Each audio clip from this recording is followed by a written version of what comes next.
প্রথমে মিডিয়া বন্ধুদেরকে আমার নমস্কার। আজকে আমাদের তুই চাকমা বিশি মনিরামপাড়ায় রাজচন্দ্রপাড়া মনিরামপাড়া এবং রাজচন্দ্রপাড়া মিলে আজকে আমাদের এখানে জয়নিং প্রোগ্রাম। আজকে এই প্রোগ্রামে আমাদের তরুণ কুমার চাকমার নেতৃত্বে ৩৭ ফ্যামিলি 91 ভোটার, বিশেষ করে সিপিএম এবং বিজেপি ছেড়ে দীর্ঘদিনে তিনি সিপিএম সাথে যুক্ত ছিলেন। হ্যাঁ, তিনি আমাদের মহারাজা আইডিওলজি এবং মহারাজা আদর্শ নীতি তে সমর্থন করে আজকে আমাদের দলে সামিল হয়েছেন।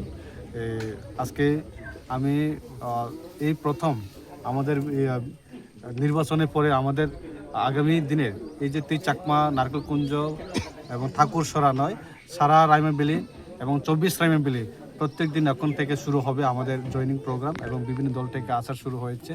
এবং আগামী একটাই আমাদের গ্রাম পাহাড়ে যারা রয়েছেন সবাই কৃষক জমিয়া, আমরা একটাই মহারাজার যে উদ্দেশ্য এবং মহারাজা আইডিওলজি এবং মহারাজা নীতি আদর্শকে সমর্থনে আজকে বিভিন্ন দল আজকে সামিল হয়েছে। আমি তাদের পার্টির পক্ষ থেকে, আমি ব্যক্তিগত পক্ষ থেকে তাদেরকে স্বাগত জানাই, কারণ আমরা সবার জন্য দরজা খোলা আছে।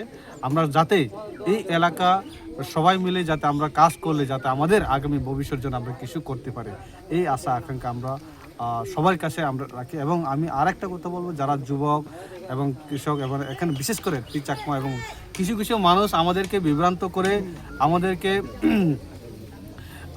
আমাদেরকে নিয়ে রাজনীতি করার চেষ্টা করেছিলেন এবং বিগত নির্বাচনে আমাদের এই এলাকাকে বিভিন্ন হুমকি সুমকি দিয়ে তিনি আমাদের এই এলাকার মানুষকে রোকানোর চেষ্টা করেছিলেন। কিন্তু এই এলাকার আমাদের ওয়ারিয়ার্স এবং বোবাগরা ওয়ারিয়ার্স সবাই তিনি ঐক্যবদ্ধ হয়ে তিনি লড়াই সংগ্রামের মাধ্যমে আজকে শান্তিতে এখানে আছে এবং তাদের প্রতিবাদে আজকে সবাই মিলে আজকে বিভিন্নভাবে কুঅপপ্রচার চালিয়েছিল আমাদের মথার বিরুদ্ধে, মহারাজের বিরুদ্ধে এবং বিভিন্নভাবে এই এলাকার নেতৃত্বের বিরুদ্ধে সমালোচনা অপপ্রচার। কিন্তু আজকে সবাই বুঝে গেছে এই এলাকার মানুষ একটাই আমাদের এই রক্ষা, যদি আমাদের নাক বাতিকে যদি রক্ষা করতে পারে একটাই মহারাজা, সেই মহারাজার সেই জন্য সবাই বুঝেই আজকে আমাদের পার্টিতে সামিল হয়েছে।